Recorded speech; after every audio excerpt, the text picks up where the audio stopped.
Hello students, welcome to law excellence.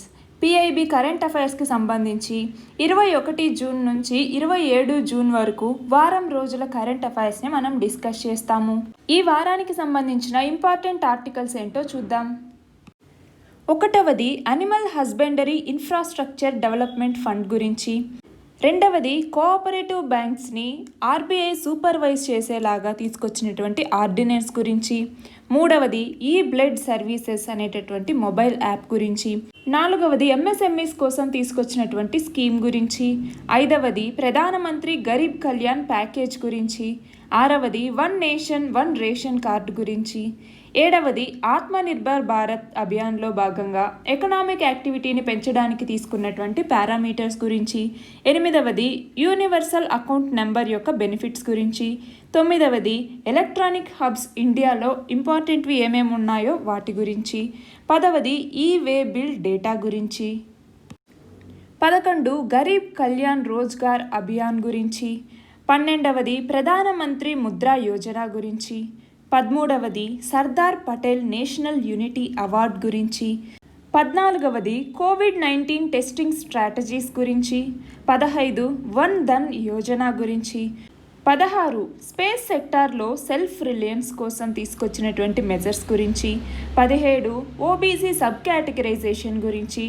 18 defence ప్రొడక్షన్లో self Reliance గురించి. 19 ముద్రా యోజన గురించి. 20 international day against drug abuse గురించి. 21వది Khelo India సెంటర్స్ని తీసుకురావడం జరిగింది, దాని గురించి. 22 ఇండియా టీబీ రిపోర్ట్ 2020 గురించి. 23 సోలార్ ఎక్లిప్స్ అంటే ఏంటి, దాని ఇంపార్టెన్స్ ఏంటి అన్న టాపిక్ గురించి. 24 ఎలక్ట్రిసిటీ అమెండ్మెంట్ బిల్ 2020 గురించి. 25 ఐ ల్యాబ్ గురించి.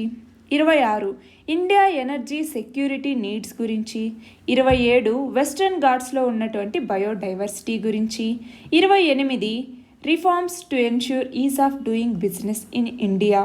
29వది కోస్టల్ అండ్ మరైన్ బయోడైవర్సిటీ గురించి. అండ్ ఇవాళ మన ఫైనల్ టాపిక్ టూరిజంని ఎన్హాన్స్ చేయడం గురించి. ఈ టాపిక్స్ గురించి ఇవాళ మనం డిస్కస్ చేసుకుందాం.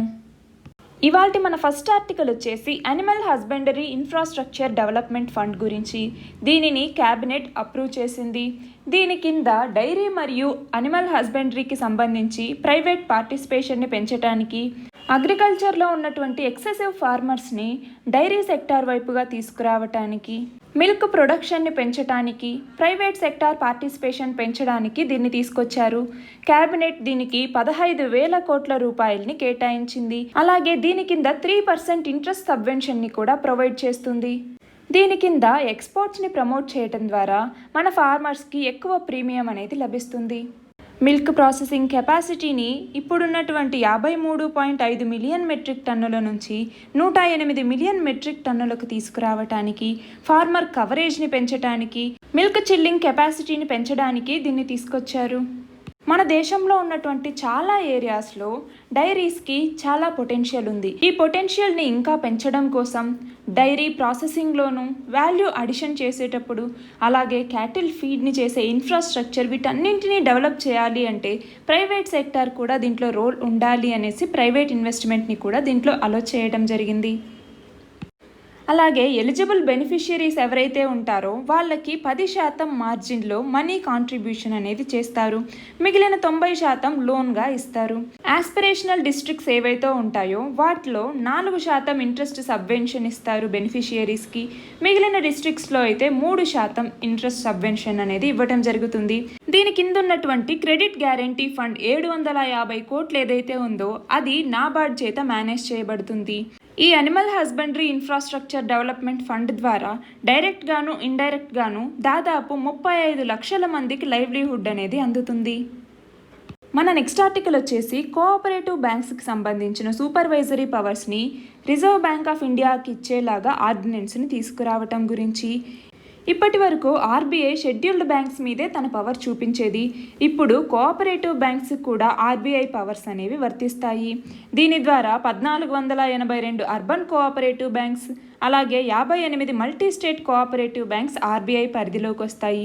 దీని ద్వారా 8.6 కోట్ల డిపాజిటర్స్కి సంబంధించినటువంటి 4.84 లక్షల కోట్లు, వీటికి సంబంధించిన మనీకి ప్రొటెక్షన్ అనేది ఆర్బీఐ ఇస్తుంది. మన నెక్స్ట్ ఆర్టికల్ వచ్చేసి ఈ బ్లడ్ సర్వీసెస్ మొబైల్ యాప్ గురించి. దీనిని Indian red cross society develop చేసింది. దీనిని హెల్త్ మినిస్ట్రీ లాంచ్ చేయటం జరిగింది. ఈ యాప్ ద్వారా బ్లడ్ బ్యాంక్స్ అన్నీ ఏవేవి ఉన్నాయో అవి అవైలబుల్గా ఉంటాయి.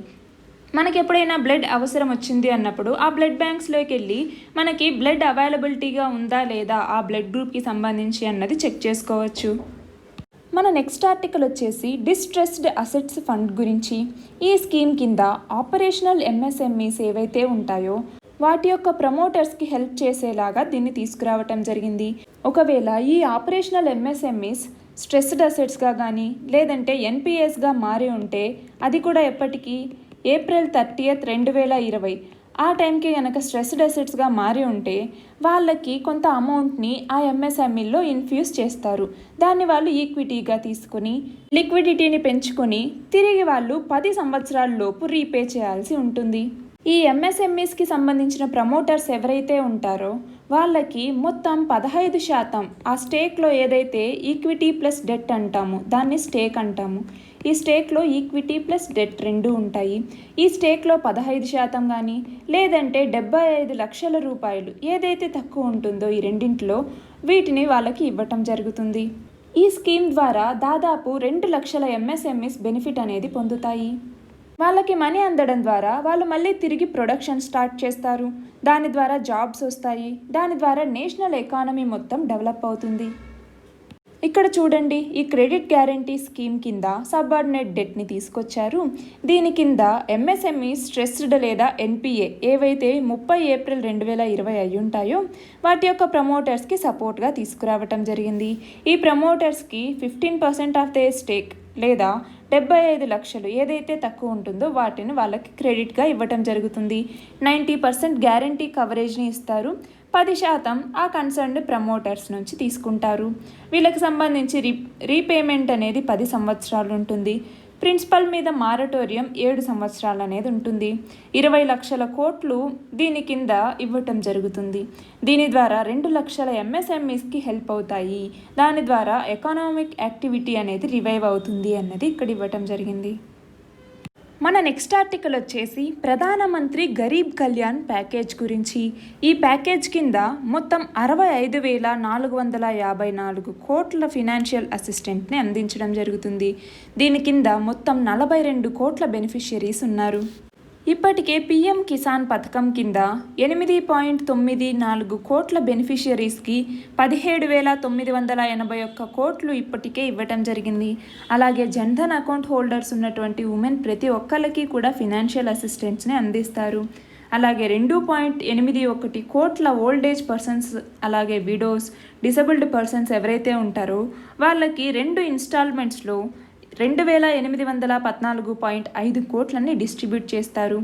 అలాగే 2.3 కోట్ల మంది కన్స్ట్రక్షన్ వర్కర్స్కి ఫినాన్షియల్గా సపోర్ట్ అందించడం కోసం 4,312 కోట్లను ఇవ్వడం జరిగింది.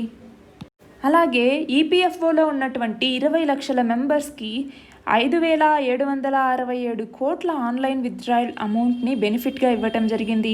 65.74 లక్షల మంది ఎంప్లాయీస్కి 24% ఈపీఎఫ్ కాంట్రిబ్యూషన్ ట్రాన్స్ఫర్ చేశారు. అలాగే ఎంజీ నరేగా కింద మొత్తం 88.73 కోట్ల మ్యాండేట్స్ని అందించడం జరిగింది. డిస్ట్రిక్ట్ మినరల్ ఫండ్ దీని కింద మొత్తం ఉన్నటువంటి 3,787 కోట్లను అలొకేట్ చేశారు. అలాగే హెల్త్ వర్కర్స్కి సంబంధించి ఇన్సూరెన్స్ స్కీమ్ని కూడా తీసుకొచ్చారు. ఈ స్కీమ్ 30 మార్చ్ 2020 నుంచి అమల్లోకి వస్తుంది. ఆత్మనిర్భర్ భారత్ కింద మైగ్రెంట్స్ ఎవరైతే ఉంటారో వాళ్ళకి 2 నెలల పాటు ఫుడ్ గ్రెయిన్స్ అలాగే శనగలు వీటిని సప్లై చేయడం జరుగుతుంది. అలాగే ప్రధానమంత్రి ఉజ్వల యోజన కింద ఫ్రీ ఎల్పిజి సిలిండర్స్ని బెనిఫిషియరీస్కి ఇవ్వటం, మొత్తం ఉన్నటువంటి 5.68 లక్షల మెట్రిక్ టన్నుల పల్సెస్ని డిస్పాచ్ చేశారు స్టేట్స్ మరియు యూటీస్కి. అందులో 3.35 లక్షల మెట్రిక్ టన్నుల పల్సెస్ ఇప్పటికే హౌస్ హోల్డ్ బెనిఫిషియరీస్కి చేరాయి. మన నెక్స్ట్ ఆర్టికల్ వచ్చేసి one nation one ration card గురించి. చాలామంది ఒక స్టేట్ వాళ్ళు మరొక స్టేట్కి ఉపాధి కోసమో లేదంటే ఇంకా దేనికోసమైనా వలసలు వెళ్తూ ఉంటారు. అలాంటి వాళ్ళకి వాళ్ళ ఓన్ స్టేట్లోనే వాళ్ళకి పీడిఎస్ అనేది అందుతుంది. వేరే స్టేట్లోకి వెళ్ళినప్పుడు వాళ్ళకి బియ్యం కావచ్చు, వేరే వస్తువులు అందవు. అప్పుడు వాళ్ళు ప్రైవేట్గా బయట కొనుక్కోవాల్సి వస్తుంది. అలాంటి వాళ్ళకి ఆ అవసరం లేకుండా అన్ని స్టేట్స్లో కనుక ఒక రేషన్ కార్డు ఉంటే ఏ స్టేట్లోకి వెళ్ళినా కూడా మనం బియ్యం కానీ పప్పు కానీ ఏదైనా కూడా మనకిచ్చే రేషన్ షాప్లో ఇచ్చేవన్నీ కూడా మనం తీసుకోగలిగితే ఎలా ఉంటుంది. దానికోసం వన్ నేషన్ వన్ రేషన్ కార్డ్ని తీసుకురావటం జరిగింది. దీని ద్వారా ఎన్ఎఫ్ఎస్ఏ కార్డ్ హోల్డర్స్ ఎవరైతే ఉంటారో వాళ్ళందరూ కూడా రేషన్ని 20 స్టేట్స్ మరియు యూటీస్లో ఎక్కడున్నా కూడా తీసుకునేలాగా దీన్ని తీసుకురావటం జరిగింది. రేషన్ని తీసుకోవాలి అంటే కొన్ని సింపుల్ స్టెప్స్ పాటించాలి. అవి ఏంటి అన్నది ఇక్కడ ఇవ్వటం జరిగింది. పిఓఎస్ ఎనేబుల్డ్ రేషన్ షాప్కి వెళ్ళి వర్కింగ్ అవర్స్లో అక్కడ మన ఆధార్ నెంబర్ కానీ ఆధార్తో లింక్ అయినటువంటి రేషన్ కార్డు కానీ చూపించి బయోమెట్రిక్ వేసి మనకు కావాల్సినటువంటి ఫుడ్ గ్రెయిన్స్ కోటాని మనం తీసుకోవచ్చు. మన నెక్స్ట్ ఆర్టికల్ వచ్చేసి ఆత్మనిర్భర్ భారత్ అభియాన్ కింద ఎకనామిక్ యాక్టివిటీని ఇంక్రీజ్ చేయాలి అంటే ఎకనామిక్ ఇండికేటర్స్ని కూడా ఇంక్రీజ్ చేయాలి. అవి ఎలా ఉన్నాయి అనేసి ఇక్కడ చూద్దాము. దీని కింద ఎకానమీని మళ్ళీ స్ట్రాంగ్గా చేయటం కోసం స్ట్రక్చరల్ రిఫార్మ్స్, వెల్ఫేర్ మెజర్స్ వీటన్నింటినీ తీసుకురావాలి. దీని ద్వారా స్ట్రాంగ్ ఎకానమీని తీసుకురావాలి అనేసి ఇక్కడ గ్రీన్ షూట్స్ ఇదొక ఇడియం అండి. గ్రీన్ షూట్స్ అంటే ఏంటి? మనకి సాయిల్లో నుంచి ఒక ప్లాంట్ బయటకు వచ్చినప్పుడు చిన్న స్ప్రౌట్ లాగా కనపడుతుంది. దాన్ని మనం షూట్ అనేసి అంటాం. ఈ గ్రీన్ షూట్ని మనం ఎక్కడ వాడతామంటే ఏదైనా యాక్టివిటీ రివైవ్ అవుతుంది అన్నప్పుడు దానికి సంకేతంగా ఈ గ్రీన్ షూట్స్ అన్నదాన్ని మనం వాడతాము. రెండవది వచ్చేసి ఆర్బీఐ కూడా కొన్ని పాలసీ మెజర్స్ని తీసుకుంది. అది షార్ట్ టర్మ్లోనూ మరియు లాంగ్ టర్మ్లోనూ. దీని ద్వారా కూడా ఎకానమీ రివైవ్ అవుతుంది అనేసి. అలాగే అన్లాక్ ఇండియా తీసుకొచ్చిన తర్వాత కూడా బిజినెసెస్ని, సర్వీసెస్ని పెంచడం ద్వారా ఎకనామిక్ యాక్టివిటీని తీసుకొస్తాము. అగ్రికల్చర్లో ఈ ఎకనామిక్ ఇండికేటర్స్ని ఎలా ఇంప్రూవ్ చేస్తాము? గవర్నమెంట్ ఏజెన్సీస్ ఇప్పటికే 382 లక్షల మెట్రిక్ టన్నుల వీట్ని ఫార్మర్స్ నుంచి కొనుగోలు చేసింది. గోధుమలకు ఇచ్చినటువంటి ఎంఎస్పి ద్వారా మొత్తం 42 లక్షల ఫార్మర్స్ బెనిఫిట్ పొందుతారు. మైనర్ ఫారెస్ట్ ప్రొడ్యూస్ ఏదైతే ఉందో దాన్ని 16 రాష్ట్రాల్లో రికార్డ్ బ్రేకింగ్ ప్రొక్యూర్మెంట్ జరిగింది. అది 72.42 కోట్లుగా ఉంది అనేసి చెప్తున్నారు. అలాగే ఖరీఫ్ సీజన్లో మొత్తం 13.13 మిలియన్ హెక్టార్స్ని రైతులు సాగు చేస్తున్నారు. ఇది 39% ఎక్కువ లాస్ట్ ఇయర్తో పోలిస్తే అనేసి చెప్తున్నారు. మే 2020లో చివరి సంవత్సరంతో పోలిస్తే 98% ఎక్కువగా ఫర్టిలైజర్ సేల్స్ అనేవి పెరిగాయి. దాని ద్వారా అగ్రికల్చర్ సెక్టర్ అనేది డెవలప్ అవుతోంది అనేసి చెప్తున్నారు.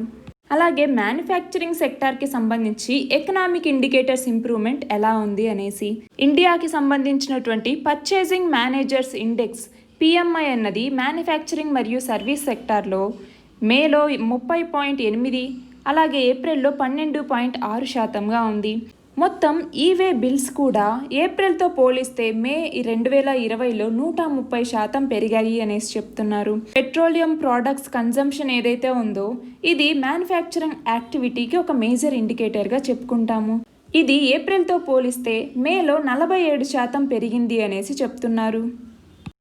అలాగే సర్వీసెస్ సెక్టార్లో ఎకనామిక్ ఇండికేటర్స్ ఇంప్రూవ్మెంట్ ఎలా ఉంది అనేసి మనం చూస్తే ఏప్రిల్తో పోలిస్తే మేలో రైల్వే ఫ్రైట్ ట్రాఫిక్ అన్నది 26% పెరిగింది. Average daily electronic toll collections కూడా 8.25 కోట్లు ఏప్రిల్లో ఉండగా అది మేలో 36.84 కోట్లకు పెరిగింది. డిజిటల్ ట్రాన్సాక్షన్స్ కూడా ఏప్రిల్లో 6.71 లక్షల కోట్లుంటే మేలో 9.65 లక్షల కోట్లకు పెరిగాయి. నెక్స్ట్ వచ్చేసి ఎకనామిక్ రివైవల్ కోసం ఆర్బీఐ తీసుకున్నటువంటి స్టెప్స్ గురించి. కార్పొరేట్ బాండ్స్లో ప్రైవేట్ ప్లేస్మెంట్ని పెంచారు. దీని ద్వారా 94.1% ఇంక్రీజ్ అనేది వచ్చింది. అలాగే ఏయుఎం అంటే assets under management of mutual funds కూడా మొత్తం 3.2% పెరిగాయి. దీంతో 24.2 లక్షల కోట్లు మేలో మనకి వసూలయ్యాయి. ఇండియాస్ ఫారెక్స్ రిజర్వ్స్ కూడా $507.6 బిలియన్ చేరుకుంది. ఇది ఇంతకు ముందు ఫిజికల్తో పోలిస్తే 18.5% ఎక్కువగా ఉంది. మన నెక్స్ట్ ఆర్టికల్ వచ్చేసి యుఏఎన్ యూనివర్సల్ అకౌంట్ నెంబర్ గురించి. ఈ యూనివర్సల్ అకౌంట్ నెంబర్ అన్నది 12 డిజిట్ నెంబర్. ఈ నెంబర్ని ఈపీఎఫ్ఓ కింద ఎన్రోల్ అయినటువంటి ప్రతి ఎంప్లాయీకి అలాట్ చేయటం జరుగుతుంది. ఈ నెంబర్ని ఉపయోగించి మొత్తం సర్వీస్ పీరియడ్ ఎంత అనేసి తెలుసుకోవచ్చు. అలాగే ఈపీఎఫ్ డిపాజిట్స్ ఎంత ఉంది అనేసి తెలుసుకోవచ్చు. ఈపీఎఫ్ బ్యాలెన్స్ని చూసుకోవచ్చు. ఈపీఎఫ్ని క్లెయిమ్ చేసుకోవచ్చు. వీటన్నింటికి యుఏఎన్ అనేది చాలా ఉపయోగపడుతుంది. మన నెక్స్ట్ ఆర్టికల్ వచ్చేసి ఎలక్ట్రానిక్ హబ్స్ ఇండియాలో మేజర్గా ఏమేమి ఉన్నాయి అనేసి. ఇక్కడ మొత్తం 6 క్లస్టర్స్ని ఇవ్వడం జరిగింది. నేషనల్ క్యాపిటల్ రీజియన్లో నోయిడాలో, గ్రేటర్ నోయిడాలో, అలాగే గూర్గావ్లో కీ క్లస్టర్స్ ఉన్నాయి. తమిళనాడులో అయితే చెన్నైలోను, శ్రీ పెరుంబుదూర్లో ఉన్నాయి. ఏపీలో అయితే తిరుపతి, శ్రీ సిటీలో ఉన్నాయి. మహారాష్ట్రలో పూణేలో, కర్ణాటకలో బెంగళూరు మరియు మైసూర్లోను, తెలంగాణలో హైదరాబాద్లో కీ క్లస్టర్స్ ఉన్నాయి అనేసి ఇక్కడ ఇవ్వడం జరిగింది. ఆయా రాష్ట్రాలు లేదా యూటీస్లో ఉన్నటువంటి మేజర్ కంపెనీస్ని కూడా ఇక్కడ ఇవ్వటం జరిగింది. మన నెక్స్ట్ ఆర్టికల్ వచ్చేసి ఈవే బిల్ గురించి. ఈ ఈవే బిల్ డేటాలో మనకి ఎకనామిక్ యాక్టివిటీ అనేది రివైవ్ అవుతుంది అనేసి చెప్తున్నారు. మనం లాక్డౌన్ ఉన్నటువంటి స్టార్టింగ్లో only food products, medicine, medical equipment, హైజీన్కి సంబంధించినటువంటి వాటిని మాత్రమే దీంట్లో అలో చేసేవాళ్ళం. ఇప్పుడు cement, computers, mobiles, coal, iron, steel products, మోటార్లు ఇలాంటి వాటన్నింటినీ ఈవేకి అలో చేస్తున్నారు. వీటి ద్వారా ప్రీ లాక్డౌన్ పీరియడ్లో మార్చ్ 2020లో 10% వాల్యూ ఉంటే ఇప్పుడు జూన్ 2020లో 80% వాల్యూ సప్లైస్కి వచ్చింది. మన నెక్స్ట్ ఆర్టికల్ వచ్చేసి పిఎం గరీబ్ కళ్యాణ్ రోజ్గార్ అభియాన్ గురించి. ఈ ప్రోగ్రాం కింద మొత్తం 50,000 కోట్లని రూరల్ పబ్లిక్ వర్క్స్ కింద మరియు వాళ్ళకి లైవ్లీహుడ్స్ అందించడం కోసం లక్ష్యంగా తీసుకురావటం జరిగింది. ఈ మిషన్ 125 రోజులు ఉంటుంది. మొత్తం 6 స్టేట్స్లో 116 డిస్ట్రిక్ట్స్లో దీన్ని తీసుకొస్తారు. ఆ స్టేట్స్ ఏంటి? బీహార్, ఉత్తరప్రదేశ్, మధ్యప్రదేశ్, రాజస్థాన్, జార్ఖండ్, ఒడిషా. ఈ 6 స్టేట్స్లో ఉన్నటువంటి 116 డిస్ట్రిక్ట్స్లో దీన్ని అమలు చేస్తారు. మొత్తం 25 పనుల్ని దీని కింద చేపడతారు. అవేంటి? Roads, rural housing, horticulture, plantation, water conservation, irrigation, anganwadis, panchayat bhavans, Jal Jeevan mission వీటన్నింటినీ అమలు చేసేలాగా 25 పనుల్ని దీని కింద చేపడతారు. ఈ ప్రోగ్రాంలో మొత్తం 12 మినిస్ట్రీస్ 12 డిపార్ట్మెంట్స్ దీని కింద పాల్గొంటాయి. మనం ఆల్రెడీ చూసాం, దీని కింద 50,000 కోట్ల వర్త్ ప్రాజెక్ట్ ఇది. దీని కింద 125 రోజులు 116 డిస్ట్రిక్ట్స్ 6 స్టేట్స్లో ఉన్నటువంటి వాటిలో పనుల్ని చేపడతారు.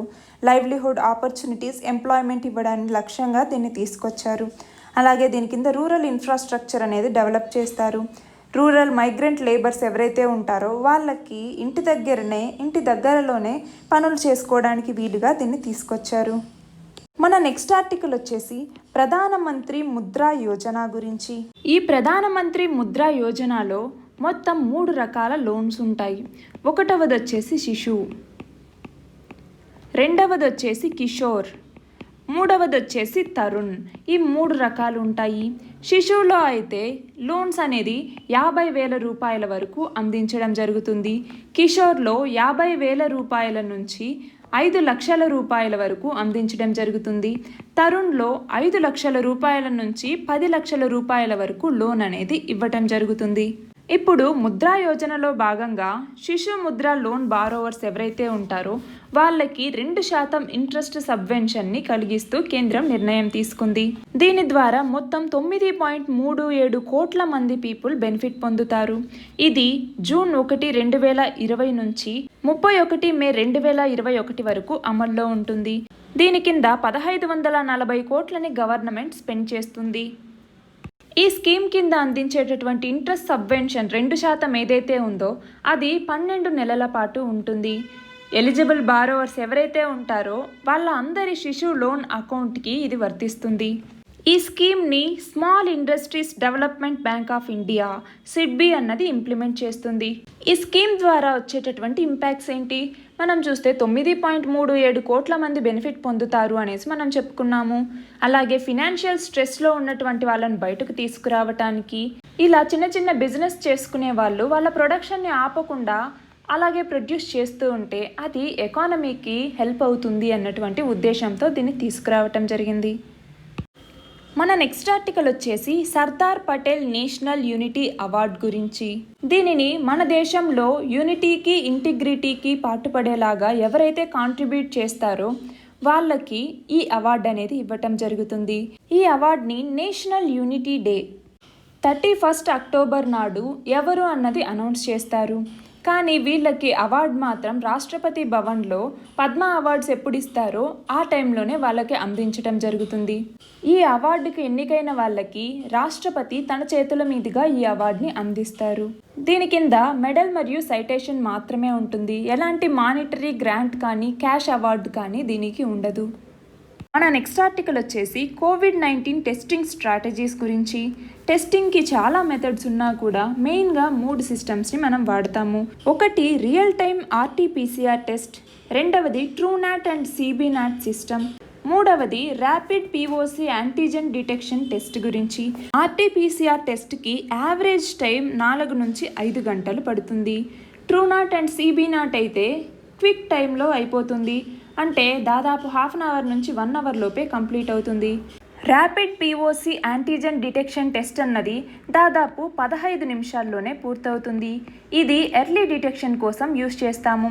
ఒకవేళ సిమ్టమాటిక్ నెగిటివ్ రిజల్ట్స్ కనుక వస్తే మళ్ళీ RT-PCR టెస్ట్ చేసి మనం కన్ఫర్మ్ చేసుకుంటాము. నెక్స్ట్ ఆర్టికల్ వచ్చేసి వన్ ధన్ యోజన గురించి. ట్రైబల్ ఎంటర్ప్రిన్యూర్షిప్ని పెంచి సెల్ఫ్ రిలయంట్ ఇండియాగా మార్చడం కోసం దీన్ని తీసుకురావటం జరిగింది. దీని కింద 1205 వన్ ధన్ వికాస్ కేంద్రాస్ని నెలకొల్పుతారు. 18,000 సెల్ఫ్ హెల్ప్ గ్రూప్స్ని 22 రాష్ట్రాల్లో దీని కింద ఫామ్ చేస్తారు. దీని కింద 22 రాష్ట్రాల్లో ఉన్నటువంటి 3.6 లక్షల గ్యాదరర్స్ ఎంప్లాయ్మెంట్ ఆపర్చునిటీస్ని కలుగజేస్తారు. COVID-19 రిలీఫ్ ప్లాన్లో భాగంగా 10 లక్షల మంది ట్రైబల్ గ్యాదరర్స్కి వాళ్ళకి ఎంప్లాయ్మెంట్ని ఇవ్వడం కోసం దీన్ని తీసుకురావడం జరిగింది. దీని కింద మైనర్ ఫారెస్ట్ ప్రొడ్యూస్కి MSPని కలిగించడం ద్వారా ట్రైబల్ గ్యాదరర్స్కి హెల్ప్ అవుతుంది. మన నెక్స్ట్ ఆర్టికల్ వచ్చేసి ప్రైవేట్ సెక్టార్ని సెల్ఫ్ రిలయంట్గా తీసుకురావటం కోసం. దీనికోసం స్పేస్ యాక్టివిటీస్ అన్నింటిలోనూ ప్రైవేట్ సెక్టార్ పార్టిసిపేషన్ని అలో చేశారు.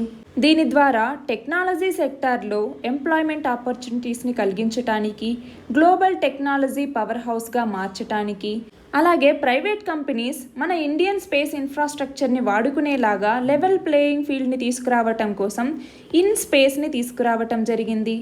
ఇన్ స్పేస్ అంటే ఏంటండి? Indian National Space Promotion and Authorization Centre అంటాము. అలాగే స్పేస్ యాక్టివిటీ మోడల్స్ని సప్లై డ్రివెన్ నుంచి డిమాండ్ డ్రివెన్కి తీసుకురావటం కోసం న్యూ స్పేస్ ఇండియా లిమిటెడ్ కొన్ని స్పేస్ యాక్టివిటీ మోడల్స్ని తయారు చేయటం, అలాగే ఇస్రోని ఇండియన్ స్పేస్ రీసెర్చ్ ఆర్గనైజేషన్ని ఎక్కువ R&D యాక్టివిటీస్లో ఫోకస్ చేసేలాగా చేయటం, వీటన్నింటి ద్వారా స్పేస్ సెక్టార్లో సెల్ఫ్ రిలయన్స్ని తీసుకురావాలి అనేసి అనుకుంటున్నాము. OBC కింద ఉన్నటువంటి సబ్ కేటగిరీస్ ఏవైతే ఉన్నాయో వాటి యొక్క ఇష్యూని రిజాల్వ్ చేయడం కోసం, వాటి యొక్క ఇష్యూ ఏంటో తెలుసుకోవడం కోసం OBC సబ్ కేటగిరైజేషన్ కమిషన్కి 6 నెలల పాటు అంటే 31/1/2021 వరకు దీన్ని ఎక్స్టెండ్ చేయటం జరిగింది. సెంట్రల్ లిస్ట్లో ఉన్నటువంటి SEBCs ఎవరైతే ఉన్నారో వాళ్ళకి OBC కింద రిజర్వేషన్ స్కీమ్తో ఎక్కువ బెనిఫిట్ అనేది రాదు. అలాంటి వాళ్ళకి సెంట్రల్ గవర్నమెంట్ పోస్టుల యొక్క అపాయింట్మెంట్లోనూ, గవర్నమెంట్ ఎడ్యుకేషనల్ ఇన్స్టిట్యూషన్ అడ్మిషన్స్లోనూ వాళ్ళకి బెనిఫిట్ అనేది ఉంటుంది. అలాగే department of social justice empowerment దీని కింద ఏదైతే అడ్మినిస్ట్రేషన్కి సంబంధించి, ఎస్టాబ్లిష్మెంట్కి సంబంధించినటువంటి కాస్ట్ మరియు ఎక్స్పెండిచర్ ఏదైతే ఉంటుందో దానికి సంబంధించిన వాటన్నింటినీ ఈ కమిషన్ ఎగ్జామైన్ చేస్తుంది. మన నెక్స్ట్ ఆర్టికల్ వచ్చేసి మేక్ ఇన్ ఇండియా కింద డిఫెన్స్ ప్రొడక్షన్ని సెల్ఫ్ రిలయన్స్ చేయాలి అనేసి. దీని కింద ఒక లిస్టును తయారు చేస్తాం. ఏమని? మనం ఇంపోర్ట్ చేసుకునేటటువంటి వెపన్స్ లేదా ప్లాట్ఫామ్స్ ఏవైతే ఉన్నాయో వాటిని ఇయర్ వైజ్గా బ్యాన్ చేయాలి అనేసి ఒక లిస్టుని తయారు చేసుకోవటం. అలాగే డిఫెన్స్ ఎక్విప్మెంట్కి సంబంధించి ఏవైతే మనం ఇంపోర్టెడ్ స్పేర్స్ ఉంటాయో వాటిని ఇండిజినస్గా డెవలప్ చేసుకోవటం. డొమెస్టిక్ క్యాపిటల్ ప్రొక్యూర్మెంట్ కింద ఈ డిఫెన్స్ కోసం సపరేట్ బడ్జెట్ని తీసుకురావటం, వీటన్నింటి ద్వారా డిఫెన్స్ ఇంపోర్ట్ బిల్ అనేది తగ్గించాలి అనేసి నిర్ణయించారు. అలాగే ఆర్డినెన్స్ సప్లైస్కి సంబంధించి అటానమీని, అకౌంటబిలిటీని, ఎఫిషియన్సీని వీటన్నింటినీ పెంచాలి. దీనికోసం ఆర్డినెన్స్ ఫ్యాక్టరీ బోర్డులో కార్పొరేటైజేషన్ చేయాలి అనేసి నిర్ణయించారు. అలాగే డిఫెన్స్ మ్యానుఫ్యాక్చరింగ్లో ఆటోమేటిక్ రూట్ కింద ఇప్పుడున్నటువంటి ఎఫ్డిఐ లిమిట్ 49% 74కి పెంచడం జరిగింది. అలాగే డిఫెన్స్ ప్రొక్యూర్మెంట్ ప్రాసెస్ని కూడా టైం బౌండ్ చేసేలాగా, ఫాస్టర్ డెసిషన్ మేకింగ్ చేసేలాగా తీసుకురావటం జరిగింది. దీనికోసం ప్రాజెక్ట్ మేనేజ్మెంట్ యూనిట్ని తీసుకురావటం, general staff qualitative requirements of weapons and ప్లాట్ఫామ్స్ని తీసుకురావటం, ట్రయల్ అండ్ టెస్టింగ్ ప్రొసీజర్స్ని తీసుకురావటం, వీటన్నింటి ద్వారా డిఫెన్స్ ప్రొడక్షన్లో సెల్ఫ్ రిలయన్స్ని తీసుకురావాలి అనేసి ఈ పాలసీని తీసుకొచ్చారు. మన నెక్స్ట్ ఆర్టికల్ వచ్చేసి ఆల్రెడీ ఇది మనం చదువుకున్నామండి. ప్రధానమంత్రి ముద్రా యోజన కింద ఇంట్రెస్ట్ సబ్వెన్షన్ అనేది 2% ఇస్తారు 12 నెలల పాటు అనేసి. దీనిని సిడ్బీ ఇంప్లిమెంట్ చేస్తుంది అనేసి కూడా మనం చదువుకున్నాము.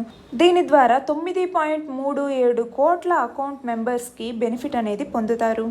ఈ స్కీమ్ కోసం 1542 కోట్లను కేటాయించడం జరిగింది. మన నెక్స్ట్ ఆర్టికల్ వచ్చేసి international day against drug abuse and illicit trafficking. దీనిని మనం జూన్ 26వ తేదీన జరుపుకుంటాము. ఈ సంవత్సరం 2020లో దీని యొక్క థీమ్ ఏంటి? Better knowledge for better care అనేది ఈ సంవత్సరం యొక్క థీమ్. మన నెక్స్ట్ ఆర్టికల్ వచ్చేసి ఖేలో ఇండియా సెంటర్స్ గురించి. Sports ministry 1000 district level Khelo India సెంటర్స్ని ఎస్టాబ్లిష్ చేయనుంది. దీని కింద ఆల్రెడీ స్పోర్ట్స్ పర్సన్స్ ఛాంపియన్స్ ఎవరైతే ఉన్నారో వాళ్ళతో కోచింగ్ ఇప్పించటం, గ్రాస్ రూట్ లెవెల్ స్పోర్టింగ్ కల్చర్ని స్ట్రెంథెన్ చేయటం, దాని ద్వారా టాలెంటెడ్ స్పోర్ట్స్ మెన్ని బయటికి తీసుకురావటం కోసం, మన ఇండియాని స్పోర్ట్స్లో సూపర్ పవర్గా తీసుకురావటం కోసం వీటిని ఎస్టాబ్లిష్ చేస్తున్నారు. దీని కింద ప్రస్తుత ఫినాన్షియల్ ఇయర్లో 100 ఖేలో ఇండియా సెంటర్స్ని ఎస్టాబ్లిష్ చేస్తారు. ఈ ఖేలో ఇండియా సెంటర్స్లో భాగంగా 14 స్పోర్ట్స్ని నేర్పించడం జరుగుతుంది. మన నెక్స్ట్ ఆర్టికల్ వచ్చేసి ఇండియా టీబీ రిపోర్ట్ 2020. దీనిని ministry of health and family welfare విడుదల చేసింది. ట్యూబర్క్యులోసిస్ని ఏది కాజ్ చేస్తుంది అంటే బ్యాక్టీరియానా, వైరసా? ఇలాగా ట్యూబర్క్యులోసిస్ అన్నది ఒక బ్యాక్టీరియా వల్ల వచ్చేటటువంటి ఇన్ఫెక్షన్. ఇది లంగ్స్కి ముఖ్యంగా ఇది ఎఫెక్ట్ చేస్తుంది. దీన్ని కలుగు చేసేటటువంటి బ్యాక్టీరియం పేరేంటి? Mycobacterium tuberculosis. ఈ ట్యూబర్కులోసిస్ని మనం 2025 లోపల ఎలిమినేట్ చేయాలి అనేసి లక్ష్యంగా పెట్టుకున్నాము. దీనికోసం నేషనల్ ట్యూబర్కులోసిస్ ఎలిమినేషన్ ప్రోగ్రామ్ని కూడా తీసుకురావటం జరిగింది. ఈ ట్యూబర్కులోసిస్ని కంట్రోల్ చేయటంలో మొదటి 3 స్థానాల్లో గుజరాత్, ఆంధ్రప్రదేశ్, హిమాచల్ ప్రదేశ్లో ఉన్నాయి. అలాగే 50 లక్షల కన్నా పాపులేషన్ తక్కువగా ఉన్నటువంటి వాటిలో త్రిపుర మరియు నాగాలాండ్ ఇవి ఉన్నాయి. యూనియన్ టెరిటరీస్లో అయితే దాద్రా అండ్ నాగర్ హవేలీ, అలాగే డామన్ అండ్ డయ్యూ ఇవి 2 బెస్ట్ పర్ఫార్మింగ్ యూనియన్ టెరిటరీస్గా ఉన్నాయి. ట్యూబర్కులోసిస్ అన్నది ఒక క్యూరబుల్ డిసీజే. యాంటీ టీబీ మెడిసిన్స్ కూడా అందుబాటులో ఉన్నాయి. అందులో ఎండిఆర్ టీబీ అంటే మల్టీ డ్రగ్ రెసిస్టెంట్ ట్యూబర్కులోసిస్ అనేసి, అలాగే ఎక్స్డిఆర్ టీబీ అనేసి అంటే ఎక్స్టెన్సివ్లీ డ్రగ్ రెసిస్టెంట్ టీబీ అనేసి ఇలాంటి యాంటీ టీబీ మెడిసిన్స్ కూడా అందుబాటులో ఉన్నాయి. వీళ్ళు చేపట్టినటువంటి సర్వేలో డీటెయిల్స్ ఎలా ఉన్నాయి అన్నది ఇక్కడ ఇవ్వటం జరిగింది. Solar eclipse. ఈ సోలార్ ఎక్లిప్స్ అనేది ఎందుకు ఇంపార్టెంట్ అనేసి మనం చూస్తే ఇది కన్ఫర్మేటివ్ యాక్టివిటీస్కి పనికొస్తుంది. అంటే shape of the moon, earth వీటిని గురించి తెలుసుకోవటానికి, సన్ చుట్టూ ఉన్నటువంటి ప్లానెట్స్ ఏవైతే మూవ్ అవుతున్నాయో వాటి గురించి తెలుసుకోవటానికి, రీసెర్చ్ యాక్టివిటీస్లోను, జనరల్ యాక్టివిటీస్ అంటే మూన్కి మరియు సన్కి మధ్య ఉన్నటువంటి రిలేటివ్ వెలాసిటీస్ ఎలా ఉంటాయి, సన్ మరియు మూన్ యొక్క డయామీటర్ ఎంత ఉంటుంది, అర్త్ యొక్క డయామీటర్ ఎంత అని తెలుసుకోవటం కోసం, అలాగే మూన్ సన్ని ఎంత ఏరియా కవర్ చేస్తుంది ఎక్లిప్స్ టైంలో అన్నటువంటి విషయం తెలుసుకోవటం కోసం, సోలార్ ఎక్లిప్స్ మ్యాక్సిమం టైం ఎంత అని తెలుసుకోవటం కోసం, ఇండియా నుంచి కనబడేటటువంటి నెక్స్ట్ సోలార్ ఎక్లిప్స్ ఎప్పుడు ఉంటుంది అనేసి తెలుసుకోవడం కోసం కూడా మనకి సోలార్ ఎక్లిప్స్ అనేది ఉపయోగపడుతుంది. సోలార్ ఎక్లిప్స్లో మనం ఏ యాక్టివిటీస్ చేయొచ్చు అన్నది ఇక్కడ ఇవ్వటం జరిగింది. ఇక్కడ మ్యాక్సిమం యాన్యులారిటీ టైం ఎంత అనేసి మనం తెలుసుకోవచ్చు. డ్యూరేషన్ ఆఫ్ ఎక్లిప్స్ ఎంత ఉంటుంది అనేసి మనం తెలుసుకోవచ్చు. యాన్యులార్ సోలార్ ఎక్లిప్స్ యొక్క పర్సంటేజ్ ఎంత అనేసి మనం ఫైండ్ చేయొచ్చు. అలాగే యాంగులర్ సైజ్, సన్కి మూన్కి ఉన్నటువంటి యాంగులర్ సైజ్ ఎంత అనేది కూడా మనం తెలుసుకోవచ్చు. అర్త్ సర్కంఫరెన్స్ ఎంత ఉంటుంది అన్నది మనం తెలుసుకోవచ్చు. అలాగే see waves, plants, animals, birds ఇవన్నీ సోలార్ ఎక్లిప్స్లో వాటి నేచర్ ఎలా ఉంటుంది అనేసి మనం అబ్జర్వ్ చేయవచ్చు. యాన్యువల్ సోలార్ ఎక్లిప్స్ అన్నది ఎలా ఫామ్ అవుతుంది? ఇక్కడ చూడండి, బ్యాక్గ్రౌండ్లో సన్ ఉన్నాడు, ముందేమో మూన్ ఉన్నాడు. ఈ మూన్ అన్నది సన్ని పూర్తిగా కవర్ చేయకుండా చిన్నదిగా ఉన్నప్పుడు చుట్టూ ఏమో సన్ ఒక లైన్ లాగా కనపడుతూ ఉంటాడు, ముందేమో మూన్ కనపడతాడు. దీన్ని మనం యాన్యులార్ సోలార్ ఎక్లిప్స్ అనేసి అంటాము. అసలు సోలార్ ఎక్లిప్స్ ఎలా ఫామ్ అవుతుంది? ఇక్కడ అనాటమీ చూస్తే ఇక్కడ చూడండి, సన్ ఇక్కడున్నాడు, మధ్యలో మూన్ ఉంది, తర్వాత ఏమో అర్త్ ఉంది. ఈ మూడు ఒకే సరళ రేఖ మీదకి వచ్చేస్తాయి. అప్పుడు సూర్యుడి యొక్క కిరణాలు భూమి మీద పడేటప్పుడు మధ్యలో చంద్రుడు అడ్డం ఉన్నాడు. సో చంద్రుడి యొక్క నీడ అన్నది భూమి మీద కొంత రీజియన్ వరకు పడుతుంది. చంద్రుడి యొక్క నీడ ఫుల్ షాడో ఉన్న రీజియన్ని మనం ఉంబ్రా అంటాము. లెస్ షాడో లేదా పార్షియల్ షాడో ఉన్నటువంటి రీజియన్ని పెనుంబ్రా అనేసి అంటాం. ఈ పెనుంబ్రా రీజియన్ ఎర్త్ మీద ఎంతవరకు అయితే ఉంటుందో ఆ రీజియన్లో మనం సోలార్ ఎక్లిప్స్ని చూడగలుగుతాము. సోలార్ ఎక్లిప్స్లో ఉన్నటువంటి టైప్స్ ఏంటి? ఒకటవది పార్షియల్ ఎక్లిప్స్ అంటాము. అంటే మూన్ అన్నది డిస్క్ ఆఫ్ ద సన్ ఏదైతే ఉంటుందో సన్ని పార్షియల్గా కవర్ చేసినప్పుడు మనకి పార్షియల్ ఎక్లిప్స్ అనేది వస్తుంది. యాన్యులార్ ఎక్లిప్స్ అంటే ఏంటి? ఇక్కడ మూన్ ఏమో చిన్నదిగా ఉంటుంది, సన్ ఏమో పెద్దదిగా ఉంటాడు. అప్పుడేంటి, మూన్ మొత్తం సన్ని కవర్ చేయలేడు, దానివల్ల చుట్టూ సన్ అనేది కనపడుతూ ఉంటాడనమాట. దీన్ని యాన్యులార్ ఎక్లిప్స్ అనేసి అంటాము.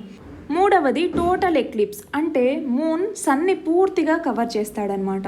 నాలుగవది వచ్చేసి హైబ్రిడ్ ఎక్లిప్స్, అంటే టోటల్ ఎక్లిప్స్ నుంచి యాన్యులార్ ఎక్లిప్స్కైనా సన్ మారచ్చు, లేదంటే యాన్యులార్ ఎక్లిప్స్ నుంచి టోటల్ ఎక్లిప్స్కైనా సన్ చేంజ్ అవ్వచ్చు. దీన్ని మనం హైబ్రిడ్ ఎక్లిప్స్ అనేసి అంటాము. ఇది చాలా రేర్గా ఫామ్ అవుతుంది. అసలు సోలార్ ఎక్లిప్స్ అనేది ఎలా వస్తుంది? ఎలా అంటే అర్త్, మూన్ మరియు సన్ ఒకే సరళ రేఖ మీదికి రావటం వల్ల. ఇక్కడ చూడండి, ఈ మూడు, ఇక్కడేమో సన్ ఉందా, ఇక్కడేమో మూన్ ఉందా, ఇక్కడేమో అర్త్ ఉందా, ఈ మూడు ఒకే లైన్లోకి రావటం వల్ల సూర్యుడి యొక్క కిరణాలు అనేవి చంద్రుడు ఇక్కడ అడ్డుగా ఉండటం వల్ల కొంత రీజియన్ భూమి మీద పడలేవు. ఆ రీజియన్ ఎక్కడైతే డార్క్గా ఉందో మనం పెనుంబ్రా అనేసి అంటాము. మూన్ యొక్క డార్క్నెస్ని మనం పెనుంబ్రా అనేసి అంటాము. ఆ పెనుంబ్రా రీజియన్ ఎర్త్ మీద ఎక్కడైతే పడుతుందో అక్కడ మనం గ్రహణం వచ్చింది, ఎక్లిప్స్ వచ్చింది అనేసి మనం అంటాము. సోలార్ ఎక్లిప్స్ అనేది న్యూ మూన్ డేకి మాత్రమే వస్తుంది. అయితే solar eclipse new moon day రోజే ఫామ్ అవుతుంది అనుకున్నాము, కానీ సంవత్సరంలో 4 న్యూ మూన్ డేలు వస్తాయి కదా. కానీ ఎందుకు ప్రతి న్యూ మూన్ డేలో ఫామ్ అవ్వదు అనేసి అన్నప్పుడు, ఇక్కడ మనం చూస్తే అర్త్ యొక్క యాంగులర్ ఇంక్లినేషన్ అనేది ఒకేలా ఎప్పుడూ ఉండదు. కాబట్టి అర్త్ యొక్క యాంగులర్ ఇంక్లినేషన్ ఎఫెక్ట్ వల్ల మనకి సంవత్సరంలో 2 సార్లు మాత్రమే సోలార్ ఎక్లిప్స్ అనేది కనబడుతుంది. మన నెక్స్ట్ ఆర్టికల్ వచ్చేసి ఎలక్ట్రిసిటీ అమెండ్మెంట్ బిల్ 2020 గురించి. మనకి ఎలక్ట్రిసిటీ యాక్ట్ 2003 అనేది ఉంది. దీనికి మినిస్ట్రీ ఆఫ్ పవర్ కొన్ని అమెండ్మెంట్స్ని తీసుకొస్తూ ఎలక్ట్రిసిటీ అమెండ్మెంట్ బిల్ 2020 అనేదాన్ని తీసుకురావటం జరిగింది. ఇందులో ఉన్నటువంటి ఆబ్జెక్టివ్స్ ఏంటో చూద్దాం. కన్జ్యూమర్ యొక్క సెంట్రిసిటీని పెంచటం కోసం, ఈజ్ ఆఫ్ డూయింగ్ బిజినెస్ని ప్రమోట్ చేయటం కోసం, పవర్ సెక్టార్లో సస్టైనబిలిటీని తీసుకురావటం కోసం, గ్రీన్ పవర్ని ప్రమోట్ చేయటం కోసం కొన్ని అమెండ్మెంట్స్ని తీసుకొచ్చి ఎలక్ట్రిసిటీ అమెండ్మెంట్ బిల్ 2020ని తీసుకొచ్చారు. మన నెక్స్ట్ ఆర్టికల్ వచ్చేసి ఐ ల్యాబ్ గురించి. ఇండియాలో మొదటి మొబైల్ ఐ ల్యాబ్ అన్నది లాంచ్ చేశారు. దీనిలో బయోసేఫ్టీ లెవెల్ BSL-2 ఫెసిలిటీ కూడా ఉంటుంది. ఇది ఎలిసా పరీక్షల్ని, RT-PCR, బయోకెమిస్ట్రీ టెస్టులని ఇవి చేస్తుంది. ఇది రోజుకి 50 RT-PCR టెస్టులని, 200 ఎలిసా టెస్టులని చేయగలదు. రిమోట్ ఏరియాస్లో COVID-19 టెస్టింగ్ చేయడం కోసం డిపార్ట్మెంట్ ఆఫ్ బయోటెక్నాలజీ దీన్ని తీసుకురావటం జరిగింది. మన నెక్స్ట్ ఆర్టికల్ వచ్చేసి ఇంటర్నేషనల్ రిలేషన్స్లో చదువుకుంటాము. నైబర్స్తో మనం ఎనర్జీ సెక్యూరిటీతో బాండ్స్ని క్రియేట్ చేసుకోవడం గురించి ఈ ఆర్టికల్. ఇందులో భాగంగా మయన్మార్లో అక్కడున్నటువంటి షూ ఆయిల్ మరియు గ్యాస్కి సంబంధించి ఓఎన్జీసీ విదేశ్ లిమిటెడ్లో అడిషనల్ ఇన్వెస్ట్మెంట్ని మనం చేశాము. ఇండియా యొక్క యాక్ట్ ఈస్ట్ పాలసీలో భాగంగా ఇండియన్ పిఎస్యూస్ ఆయిల్ మరియు గ్యాస్ ఎక్స్ప్లోరేషన్ కోసం నైబరింగ్ కంట్రీస్లో వాళ్ళతో అలైన్ అయ్యారు. ఈ డెవలప్మెంట్ ప్రాజెక్ట్ వల్ల ఇండియా యొక్క ఎనర్జీ సెక్యూరిటీ నీడ్స్ అన్నవి స్ట్రెంథెన్ అవుతాయి అన్నది ఈ ఆర్టికల్. మన నెక్స్ట్ ఆర్టికల్ వచ్చేసి వెస్టర్న్ ఘాట్స్లో ఉన్నటువంటి బయోడైవర్సిటీ గురించి. వెస్టర్న్ ఘాట్స్లో దాదాపు 508 స్పీషీస్ ఆఫ్ బర్డ్స్ ఉన్నాయి. వాటిలో కొన్ని ఇంపార్టెంట్వి ఇక్కడ ఇవ్వటం జరిగింది, ఒకసారి చూసుకోవాలి. మన నెక్స్ట్ ఆర్టికల్ వచ్చేసి ఈజ్ ఆఫ్ డూయింగ్ బిజినెస్ని స్ట్రెంథెన్ చేయడం కోసం ఇండియా తీసుకున్నటువంటి రిఫార్మ్స్ గురించి. ఇందులో ఒకటి వచ్చేసి ఆథరైజ్డ్ ఎకనామిక్ ఆపరేటర్ స్కీమ్ అనే దాన్ని తీసుకొచ్చారు. దీని ద్వారా ఆన్లైన్ అప్లికేషన్స్ తీసుకోవటం, ఫిల్ చేయాల్సినటువంటి నెంబర్ ఆఫ్ ఫామ్స్ తగ్గటం, వీటి ద్వారా ఈజీగా బిజినెస్ని చేసుకోవటానికి వీలవుతుంది. అలాగే డైరెక్ట్ పోర్ట్ ఎంట్రీ, దీనికి సంబంధించి ఎల్ఈఓ అంటే లెట్ ఎక్స్పోర్ట్ ఆర్డర్ అనేసి అంటాము. దీనిని కస్టమర్స్ అక్కడున్నటువంటి గూడ్స్ ఇన్స్పెక్షన్ ఇదంతా సాటిస్ఫై అయితే అప్పుడు వాళ్ళకి ఈ ఎల్ఈఓ అన్నది మనం ఇవ్వడం జరుగుతుంది. ఈ ఎల్ఈఓలను ఇవ్వడానికి ముందే కార్గోలని పోర్ట్లోకి ఎంట్రీ ఇచ్చే విధంగా వాళ్ళకి పర్మిషన్ ఇవ్వటం ద్వారా వాళ్ళ యొక్క కాస్ట్ అలాగే టైము అన్నది తగ్గుతుంది. అలాగే డైరెక్ట్ పోర్ట్ డెలివరీ అంటే కార్గోలు మరియు కొన్ని ఇంపోర్టర్స్ స్పెషల్ కేటగిరీస్ ఏవైతే ఉంటాయో వాటికి డైరెక్ట్ పోర్ట్ డెలివరీని వాటికి ఇవ్వటం జరుగుతుంది. వీటన్నింటి ద్వారా ఈజ్ ఆఫ్ డూయింగ్ బిజినెస్ని ఎన్ష్యూర్ చేస్తాము. మన నెక్స్ట్ ఆర్టికల్ వచ్చేసి important coastal and marine biodiversity areas ICMBs గురించి. Wildlife Institute of India అనేది మొత్తం 106 కోస్టల్ మరియు మెరైన్ సైట్స్ని ఈ ఐసిఎంబిఎస్ కింద ప్రయారిటైజ్ చేసింది. మన నెక్స్ట్ ఆర్టికల్ వచ్చేసి పిలిగ్రిమేజ్ని ఎన్హాన్స్ చేయటం కోసం, టూరిజంని అభివృద్ధి చేయటం కోసం టూరిజం ప్లేసెస్ మధ్య కనెక్టివిటీ అనేదాన్ని తీసుకొస్తున్నారు. అందులో భాగంగానే కుషీనగర్ ఎయిర్పోర్ట్, ఈ కుషీనగర్ అనేది ఉత్తరప్రదేశ్లో ఉందండి. ఈ కుషీనగర్ ఎయిర్పోర్ట్ని ఇంటర్నేషనల్ ఎయిర్పోర్ట్గా అప్రూవ్ చేయటం జరిగింది. ప్రస్తుతం ఈ కుషీనగర్ ఎయిర్పోర్ట్కి దాదాపు 200 నుంచి 300 మంది డివోటీస్ పర్ డే వస్తూ ఉంటారు. వీళ్ళు కూడా థాయిలాండ్ నుంచి, కాంబోడియా నుంచి, జపాన్ మరియు మయన్మార్ దేశాల నుంచి కూడా వస్తూ ఉంటారు. డొమెస్టిక్గా మరియు ఇంటర్నేషనల్గా కూడా టూరిజంని డెవలప్ చేయటం కోసం, అలాగే ఈ రీజియన్ని కూడా ఎకనామిక్గా డెవలప్మెంట్ చేయటం కోసం ఈ కుషీనగర్ ఎయిర్పోర్ట్ని ఇంటర్నేషనల్ ఎయిర్పోర్ట్గా అప్రూవ్ చేశారు. ఈ కుషీనగర్ ఎయిర్పోర్ట్ని ఇంటర్నేషనల్ ఎయిర్పోర్ట్గా చేయటం ద్వారా ఇండియాలో ఇప్పటి వరకు 28 ఇంటర్నేషనల్ ఎయిర్పోర్ట్ ఉండేవి. ఇప్పుడు ఇది 29వ ఇంటర్నేషనల్ ఎయిర్పోర్ట్గా రానుంది. Thank you and all the best.